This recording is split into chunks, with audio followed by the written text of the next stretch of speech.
Everyone, आज चाहिँ हाम्रो घरमा फर्सीको मुन्टा बनाउन आँटेको छ। सो त्यसको लागि चाहिँ हाम्रो बाबा यहाँ फर्सीको मुन्टा टिप्न जानुभयो। हाम्रो बारीमै फर्सीको मुन्टा छ, सो त्यही भएर हाम्रो बाबा फर्सीको मुन्टा टिप्न जानुभयो। अनि टिपेर ल्याइसकेपछि चाहिँ बाबाले मजाले वास गर्नुभयो।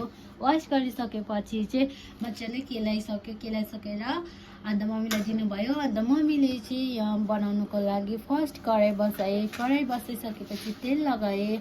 अनि तेल लगाइसकेपछि चाहिँ 5 मिनट पकाउनु भयो। अन्त 5 मिनट लगाइसकेपछि चाहिँ प्याज खुर्सानी लगाएर मजाले रातो हुनुन्जेलसम्म भुटेर चाहिँ त्यसपछि चाहिँ यहाँ फर्सीको मुन्टा पनि लगाइदिएँ। अन्त लगाइदिइसकेपछि एकछिन मजाले पाक्नुको लागि छोडिदिनुहोस् होला।